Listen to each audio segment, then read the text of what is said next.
neighbor.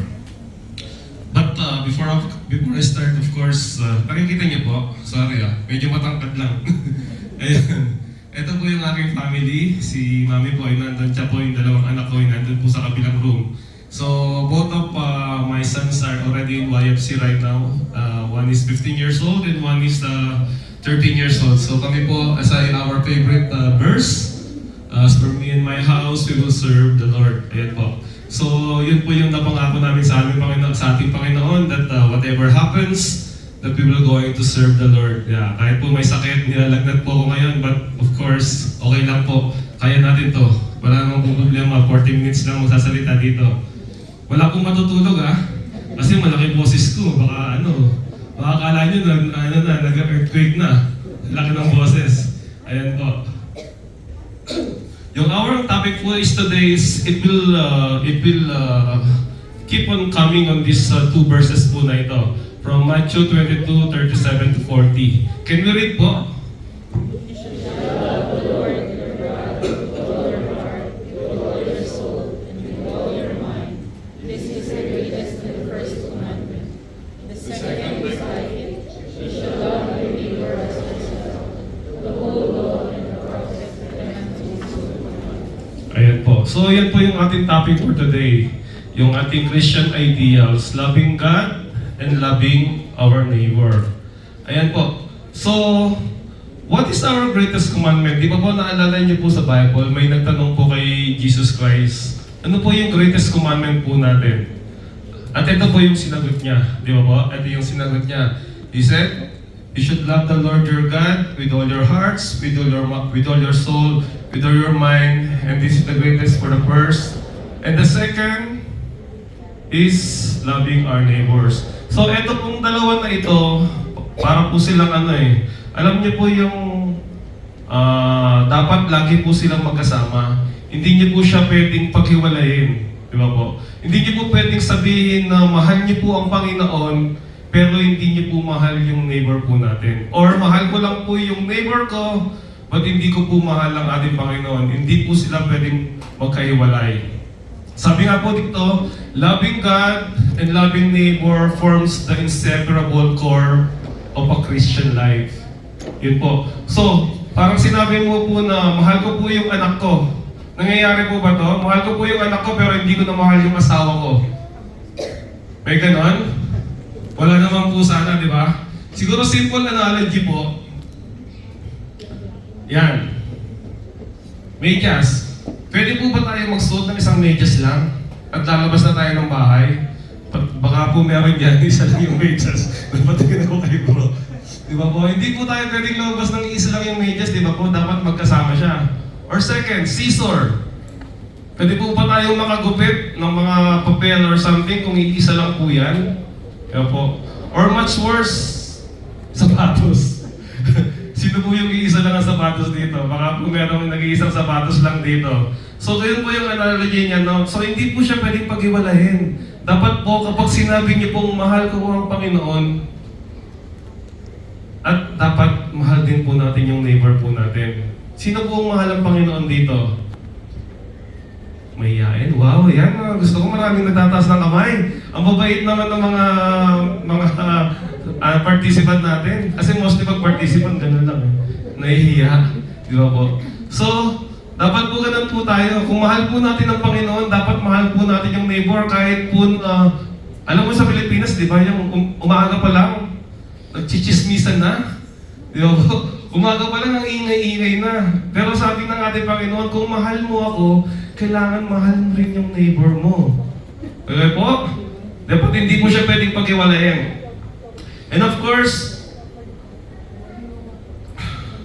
di ba po?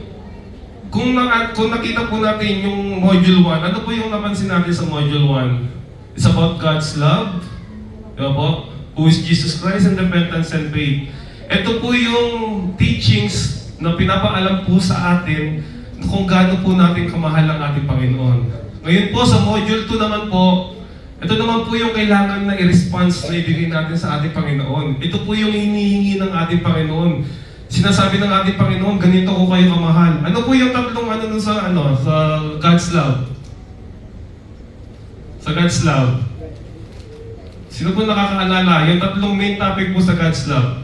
Kung nakikinig po tayo. God's create, God saves, and God's redeem. Di ba po? Yan po yung sinabi niya sa akin. Ito yung mga ginawa ko sa inyo. Ganito ko kayo kamahal. Pero ang inihingi ko po sa inyo as response to me is you should love me back. Di ba po? You should love me back by how we going to show it na mahal po natin yung Panginoon. By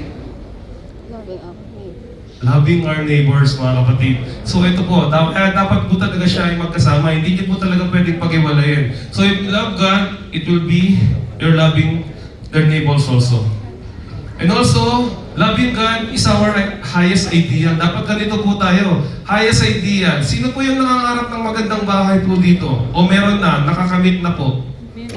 Sino po yung nangangarap ng magandang family?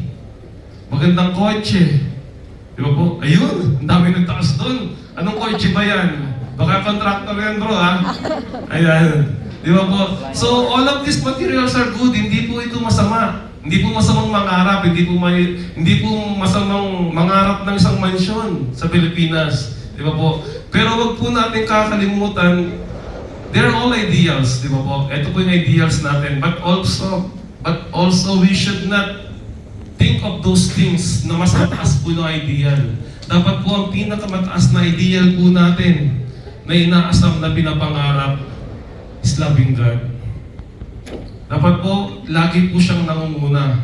Alam naman po natin si God, medyo minsan, di ba? May pagka-selfish si God minsan eh. Di ba po? Sabi niya, di ba? Ano po yung first commandment na pinaka? Di ba? Yes, you should love me, di ba po? Other than anything. Gusto ni Lord, siya muna yung mahalin po natin. Other than the other things. So dapat po, yung ideals po natin, ang isipin po natin, na dapat si God yung unang mahal natin at nag-iisa. Siya dapat yung nasa top priority po natin. Ayun. Sabi nga niya po dito, bumalik na naman po tayo dito.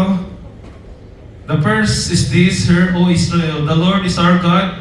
It's our Lord alone, and you shall love the Lord your God with all your hearts, with all your soul, with all your mind, and with all your strength. Ang simple lang po, di ba?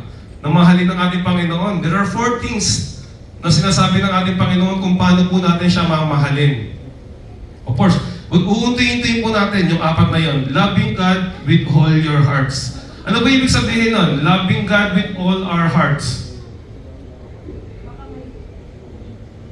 Ayan. Heart.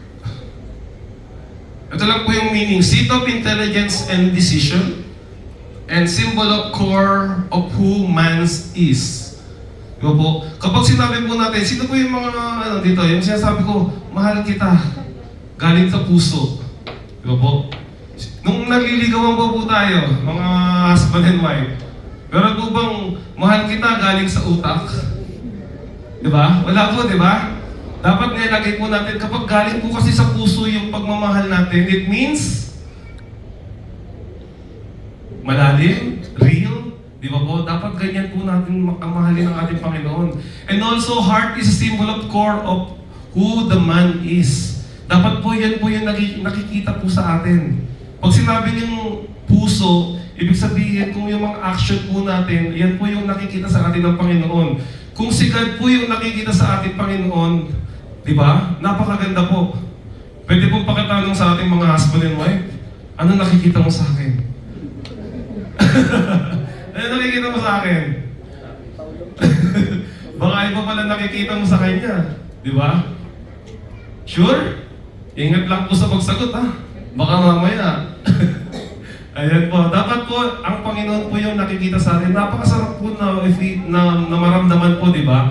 Na kung ang kino-compliment sa iyo, God is with you, di ba po? Kasi nakikita niya yung mga action mo, yung mga ginagawa mo, is na ayon sa ating Panginoon. Dapat po, ganun po yung ating gagawin. Dapat, in order to do that, we should love our God with all our hearts. Dapat po, okay?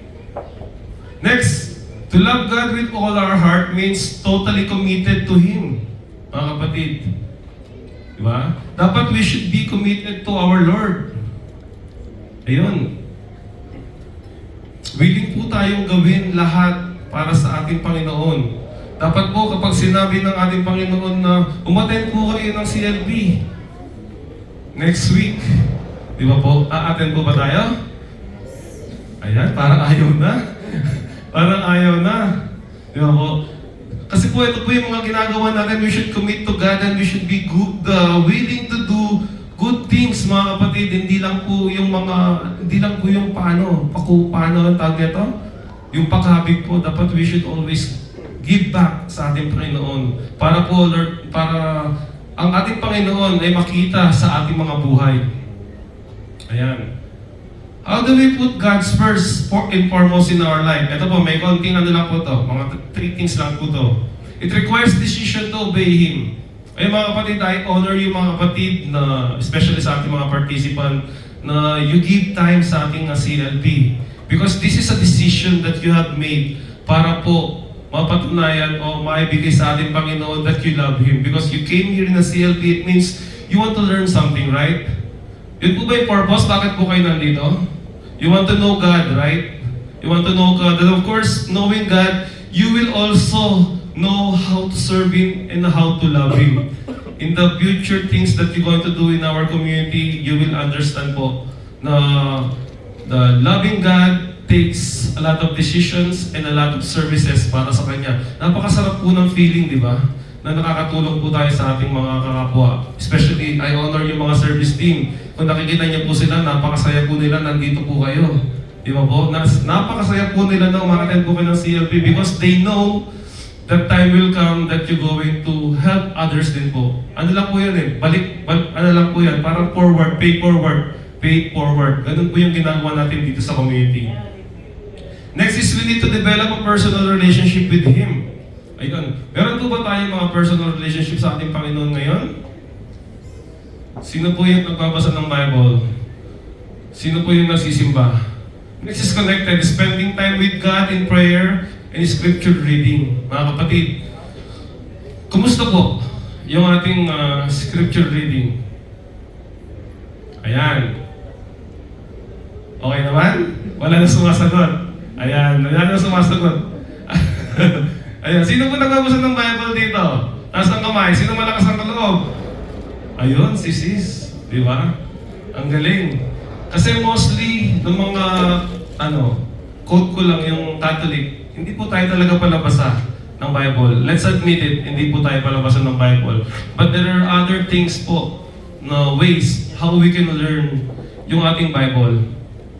Hindi lang po pagbabasa, meron na po ngayon video, meron na pong mga audio na pwede po natin gamitin so that we can learn our God, di ba po? Kasi kung hindi po natin pag-aaralan ng ating Panginoon, mahihirapan po tayo. Kasi dapat nasa ating Panginoon, nasa Bible, yung mga basis ng mga tinuturo po natin sa ating community. So, let's start po. Let's start. We encourage yung mga kapatid na find ways, marami pong ways. Kasi po ako, hindi rin po ako palabasan ng Bible.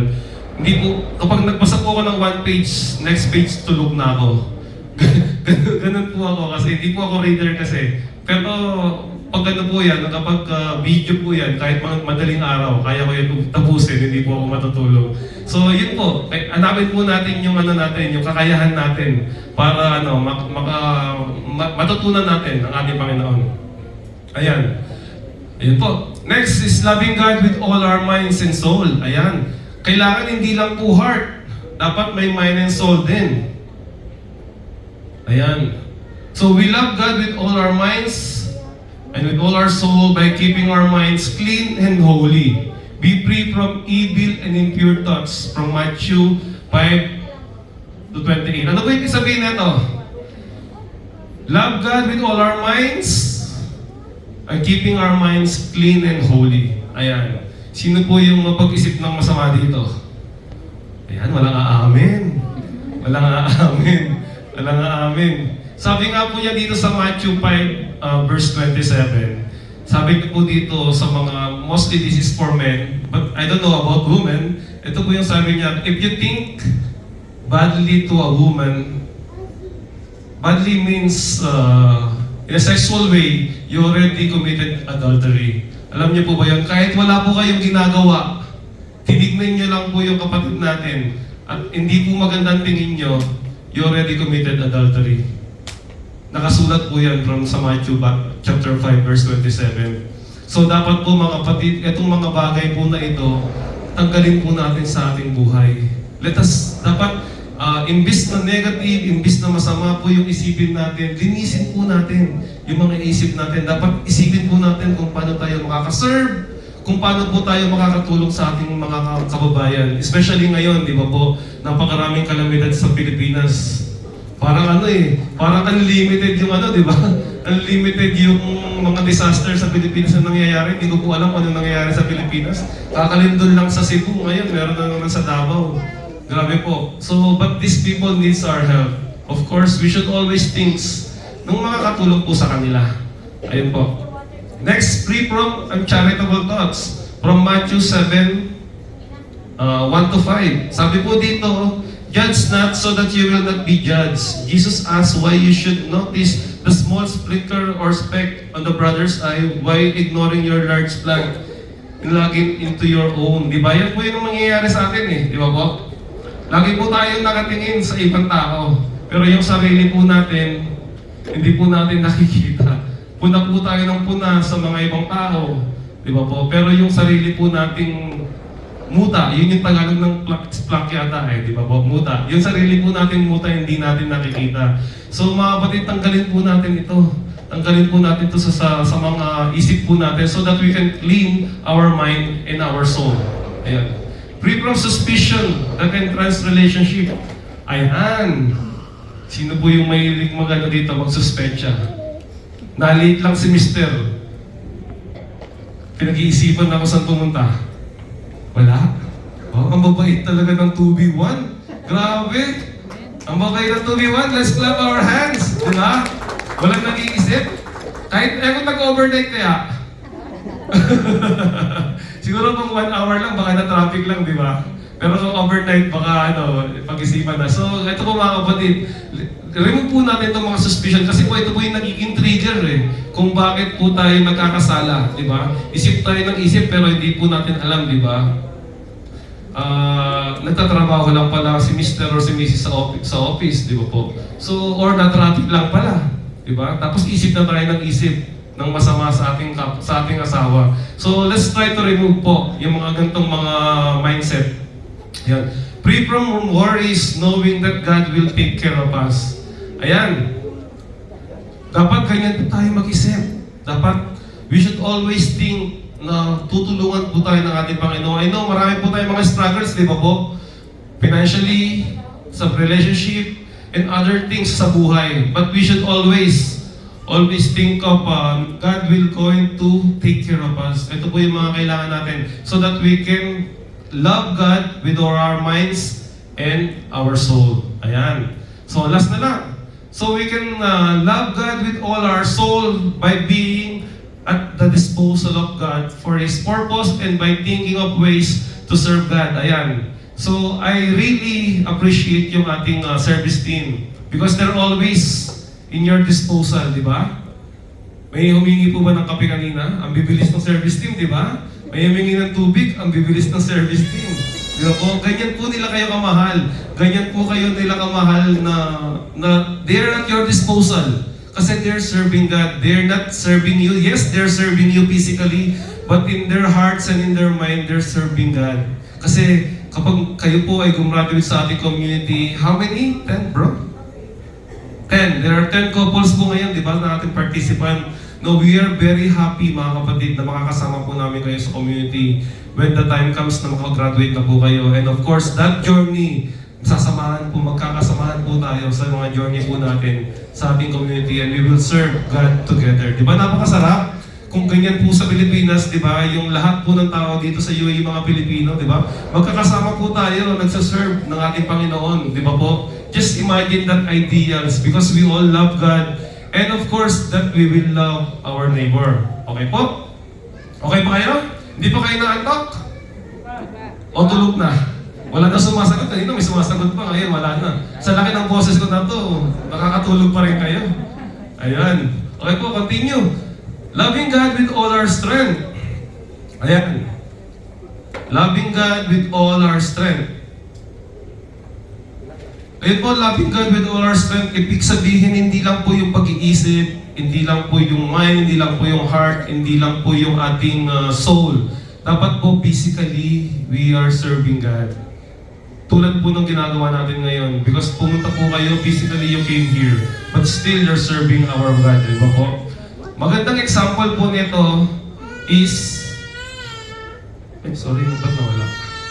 Ayan. Loving God with all our strength means giving God our time and our talent and our treasure to glorify God. Ay, bakit ganun? Sorry. Bumalik bro, babalik. Pagpasulong lang siya eh. Ayaw niya mag-back. Ayan, so loving with all our strength. Ayan. Ang pinakamagandang example po nito is, do you know the parable of the talents? Anyone knows about parable of the talents sa mga participants? Ayan. So, talents po, hindi po yung magaling kumitara, hindi po yung magaling mag-basketball, hindi po yung talents na pinag-uusapan natin. Talents means those times, nung Roman times, they're like the currency. Those times. Sila po yung parang pera. Parang coin lang po siya, pero tawag nila is talents. Ayan po. So, the parable of the talents, ayan. Parable of the talents from Matthew 25 from 18 to 30. So, yung isa pong servant, meron po siyang tatlong servant. Meron po, isang master, may tatlong servant po siya. So, yung isang servant, binigyan niya po ng 5 talents. I just googled the 1 talent po, kung ano po yung value ng talent ngayon. Sabi po noon, 1 talent is equivalent to 15 to 20 years of labor. Ganun po kalaki. Ganun kalaki yung nung value ng talents, 15 to 20 years of labor. So yung isang servant po, binigyan niya po ng 5 talents. Yung second servant, binigyan niya po ng 2 talents. And the last one, he gave 1 talent.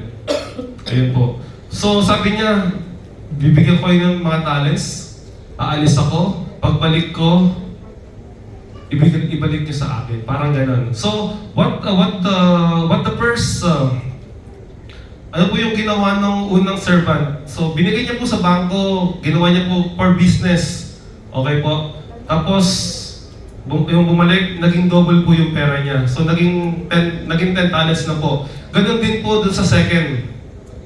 Ganun din po sa second, na-double niya po yung pera niya, yung talents niya. And the last one, ano po yung ginawa ng last one?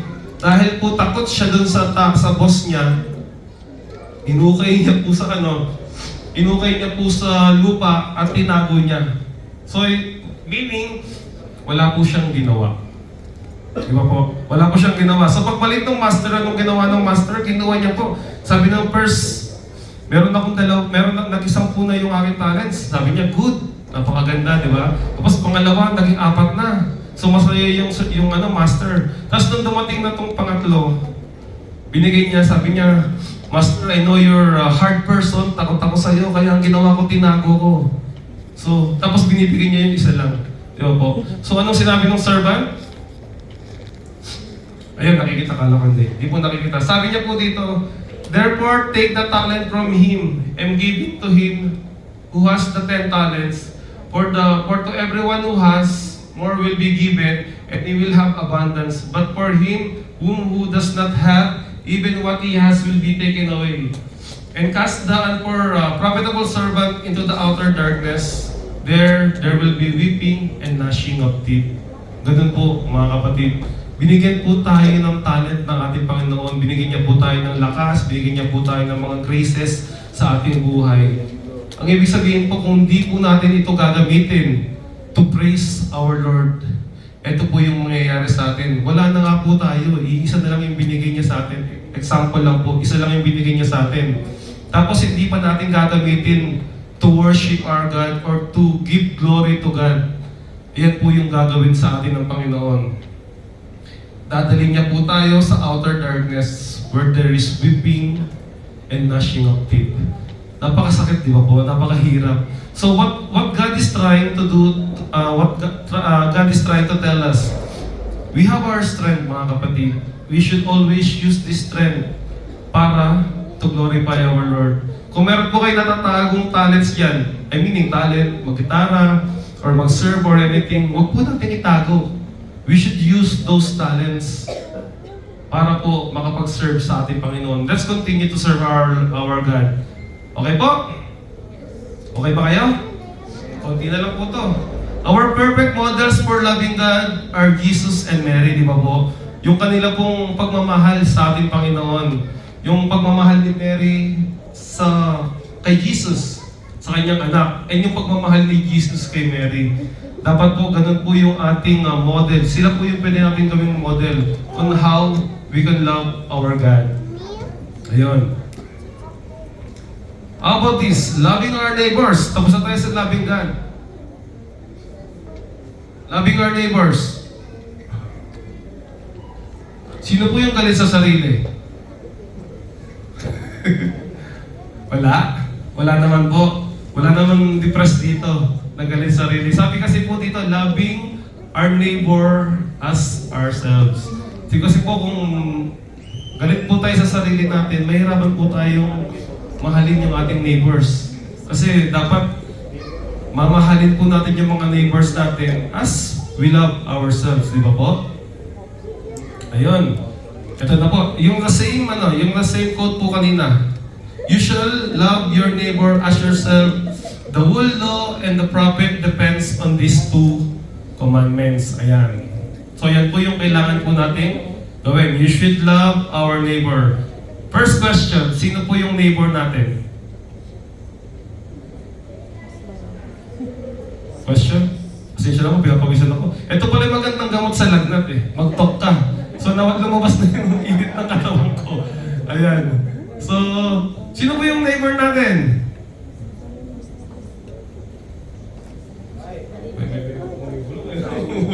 Ayun, tama si bro. Yung wife niya, di ba? Sino na po, di ba? Yung mga chismoso nating kapitbahay. Meron po ba? Dito kasi sa UAE, wala masyado eh. Di ba? Di katulad sa Pilipinas. Di ba po? Yung mga pong office mate natin, sila po yung ating mga neighbors, di ba po? So dapat mahal natin sila. Kahit ano po yung mga ginagawa nila sa atin. Sabi nga po ni Jesus dito, love as Jesus loved. Yan. Grabe. Love as Jesus loved. Kaya po ba natin itong gawin? Love as Jesus loved.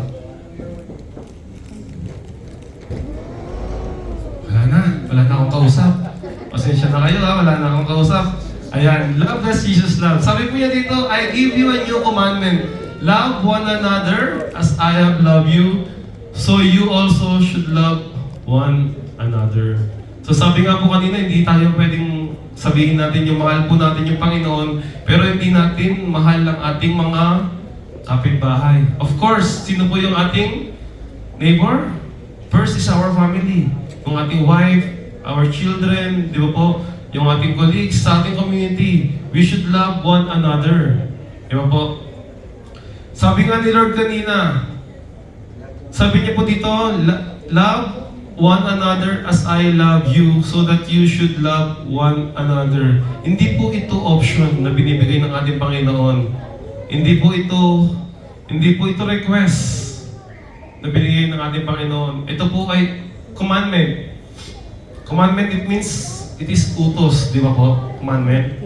Inuutusan niya po tayong mahalin. Hindi lang po niya sinasabing, mahalin mo yung neighbor mo dahil, para lang, request lang. Di ba po? Dapat hindi ganun. Dapat, sabi niya dito, po nung binigay niya na commandment dito, dapat po, we should love one another. Ayan. Pero kung yung pasaway po yung neighbor po natin, kaya? Kung yung asawa po natin sakit sa ulo, kaya? Kaya? Parang labas na ilong bro ah. Kakayanin? Kung yung asawa po natin malakas maghilik, babatukan mo na. Gisingin mo. No, so mga kapatid, ang sabi po niya dito, walang condition. Sabi po ng ating Panginoon, we should love our neighbor na walang condition. Dapat we should love our neighbor na wholeheartedly. Di ba po? Ayan. Next. Who is our neighbor? Sabi niya kanina, dapat dami na nagsagot kanina, yung who is our neighbor, our wife, our children, mga kasama natin sa trabaho. Siguro napakagandang ano nito, kung natatandaan niyo po yung sa gospel, iba po, nung after sabihin ni Lord yun na God your love with all our hearts, our mind and soul and strength, tapos may ano pa yun eh, meron pa yung next question, is a lawyer.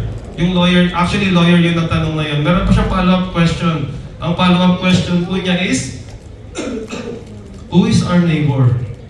Di ba po? Yun yung tinanong sa kanya. Who is our neighbor? Sabi sa kanya. And I think,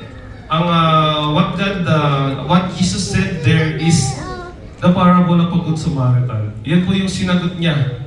Doon sa nagtanong, who is our neighbor? Naalala niyo po yung good Samaritan? Okay po. Naalala niyo pa po, di ba? Konting context lang po ng Good Samaritan sa mga hindi pa po nakakaalam. Meron po isang tao, yung taong nakahiga. Narab po siya, ninakawan, binugbog, sinaktan. Di ba po? So within is a Jew. Is a Jewish guy. Na nandun po siya nakalandusay po sa daan. Tapos may dumating po na may naglalakad, dumating isang priest. Ano po yung ginawa ng priest? Di ba? Nakikita niya, nakalindusay doon, duguan. Yung priest, pumunta po sa kabilang side. Hindi po niya pinansin. Tapos sa next po, may dumating po na Levites. Levites po yun yung mga assistant po ng simbahan, ng mga panahon na yun. So ano po yung ginawa ng Levites? Same way, linayuan po siya. And the third one who came is the Samaritan. Is this good Samaritan. Konting context lang po nung mga panahon na yon. The Jew and the Samaritan are mortal enemies. Talagang pag nagkita po sila, talagang nagpapatayan po sila, talagang nag-aaway po sila ng mga panahon na yon. So this is a good example that Jesus gave. Na sinasabi niya na yung una pare, di ba? Pare silang Jews. But they did not help him. The second one is the Levite, who is also in the church. Expect mo na tutulungan yung tao. But unfortunately, yung tumulong sa kanya is the Samaritan, kung sino pa yung kaaway nila as a race. Jews and Samaritan. So, yung Samaritan pa yung tumulong sa kanya. So, ano yung ginawa ng Samaritan? He approached the victim, poured oil in the wine, bandaged him, lifted him up, took him in the inn, cared for him. Napakarami pa man yung ginawa. Tapos sinabi ko niya doon sa may-ari nung inn ang tawag nila, hotel, like hotel. Sabi niya, kung may gastos pa na may incur sa tao na to, pagbalik ko, babayaran ko. Ganun po yung gustong gawin natin. Ganun po yung gustong gawin ni Lord na tularan po natin.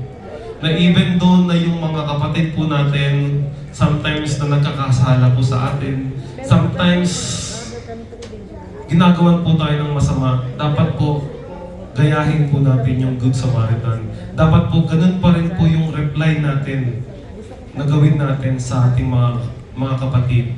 I know it's hard mga kapatid to tell you the reality. Jesus' teachings is hard. Di ba po? Mahirap talaga siya. Kaya nung mga panahon na yon, hindi po talaga nila maintindihan. But in order, sabi nga niya, in order to love God, we should love our neighbor unconditionally. Di ba? Kung titignan niyo po yung mga panahon na yon, kaaway ko. Di ba? Pag nakikita kami niyan, lagi kami nag-aaway, nagpapatayan kami. Pero kung titignan mo kung sino pa yung tumulong dun sa tao na yun, dun sa Jew na yun na nahihirapan, yung Samaritan pa. Di ba po? Mahirap, but we should always do it. Even though sa office nyo, meron kang ka-office mate dun na pasaway, lagi kang inaaway, lagi kang sinusumbong sa boss mo. Yan no, si bro, hindi niya ginagawa yung kanyang trabaho, kaya tayo nadidelay. Di ba? Yung isa, nagchuchuchu pa. Di ba? Anong tawag nila doon? Anong tawag nila sa Arabic kung gano'n? Yung ano tawag na bro? Ayun, or ano tawag, meron pa yung maska. Merong mahilig kasi mga sa mga sa mga office, ang hilig magmaska sa mga boss, di ba? Ang hirap nilang katrabaho. But of course, mga kapatid, at the end of the day, as God teach us, we should always be a good Samaritan. Kahit anong gawin pa nila, kung sino po yung nangangailangan ng tulong, we should help each other. Especially what God is telling us. Sabi niya po dito, being a neighbor entails doing things, not merely wishing other well. Di ba po? Kung tayo po, syempre pag may nangailangan ng tulong, anong ginagawa natin? Diba? We wish you well, mga kapatid. We will pray for you. We are in your prayers, mga kapatid. I know prayers is good. It's powerful.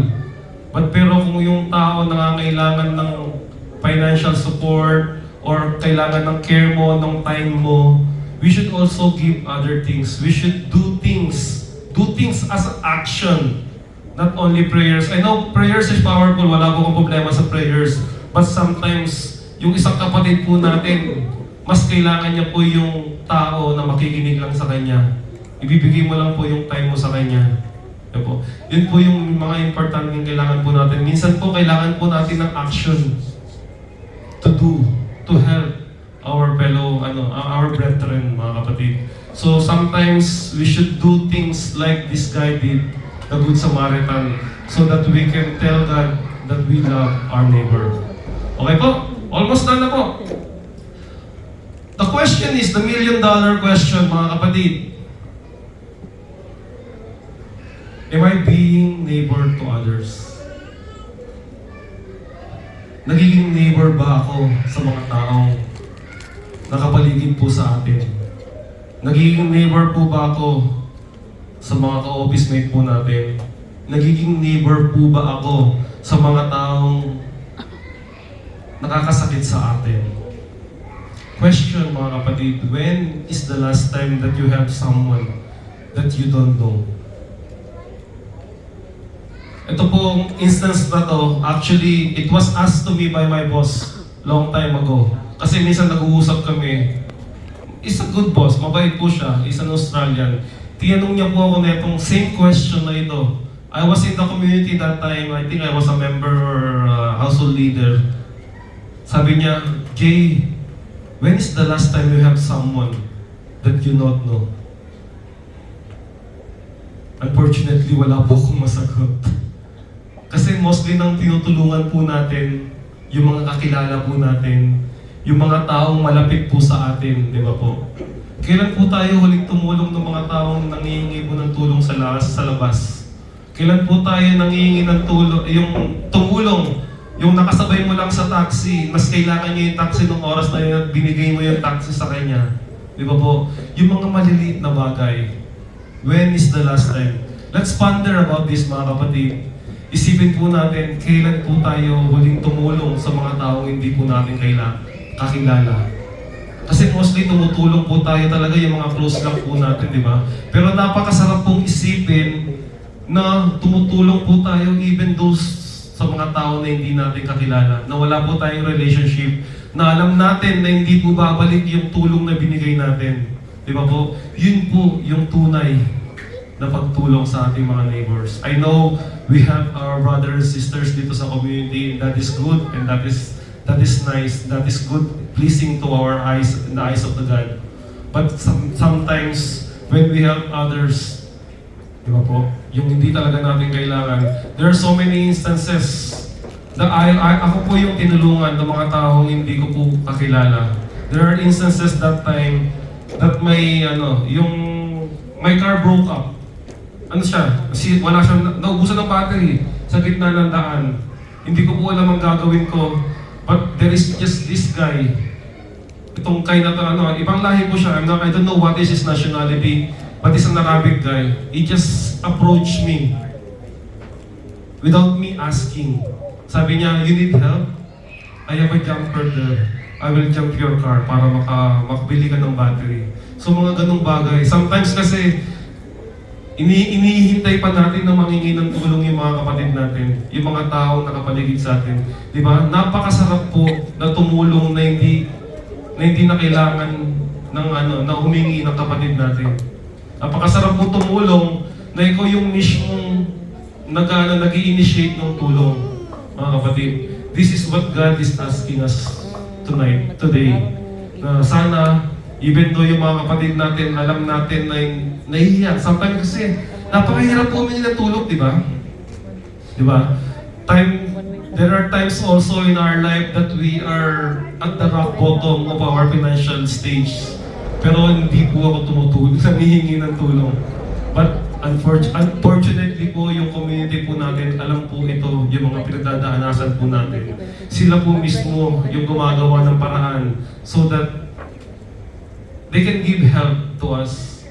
Even though the small things that they're giving, sila po yung gumagawa. Ayun mga kapatid. So, hopefully, mga kapatid, na time will come that there are our neighbor, na hindi po natin kakilala, gumawa po tayo ng paraan so that we can help them.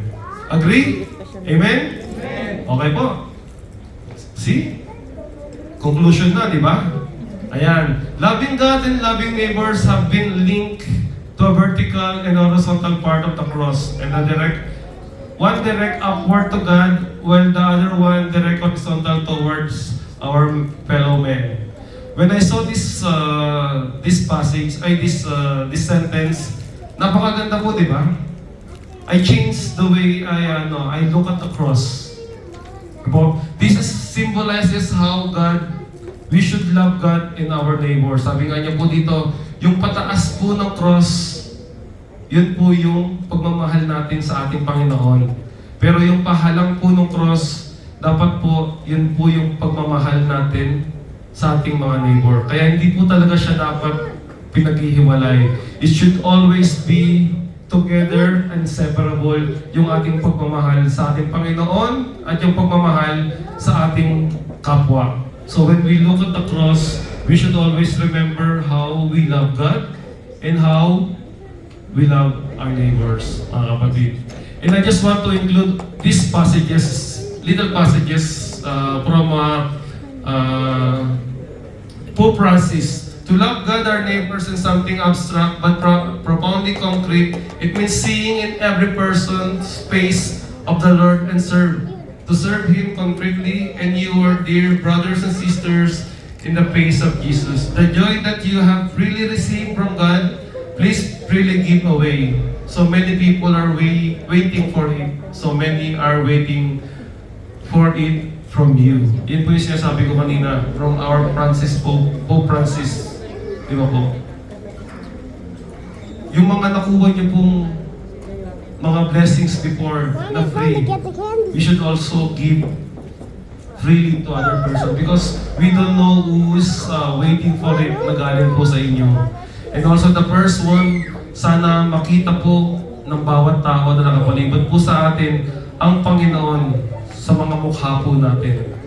Dapat po, hindi po ang ating kalaban ng devil ang nakikita nila sa ating mga mukha. Dapat po, si Jesus po ang nakikita po ng ating mga taong nakapalibot po sa atin. And also from this quote from Mother Teresa, it is not enough for us to say, I love God, but I do not love my neighbor. St. John says, you are a liar if you say you love God and you don't love your neighbor.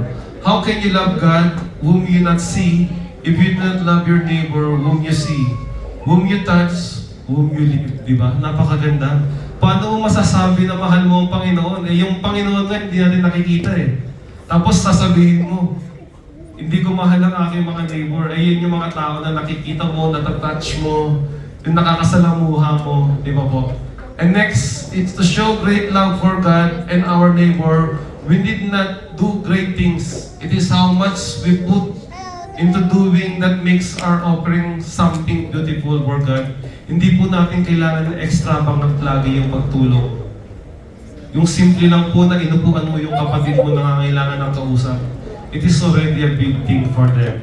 Hindi po kailangan na magbigay ka po ng 1 million na tulong na financially para makaahon po sila. Hindi po ganun. Hindi po kailangan extravagant. It's just the simple thing. Yung tinulungan mo lang si brothers or sisters na makakuha ng upuan ngayon, di ba? Napakasimple lang po. Yun lang po yung hinihingi ng ating Panginoon po sa atin. And last quote, dito po, though we are incomplete, God loves us completely. Di ba? Napakasarap. Though we are imperfect, He loves us perfectly. Though we may feel lost and without compass, God loves and encompasses us completely. He loves every one of us, even those who are flawed, rejected, awkward, sorrowful, or broken. Sabi ni Dieter Uchtdorf. Di ba? Napakasarap ng pagmamahal ng ating Panginoon, mga kapatid. Napakadami niya po niyang binigay sa atin. Napakadaming graces na binibigay sa atin.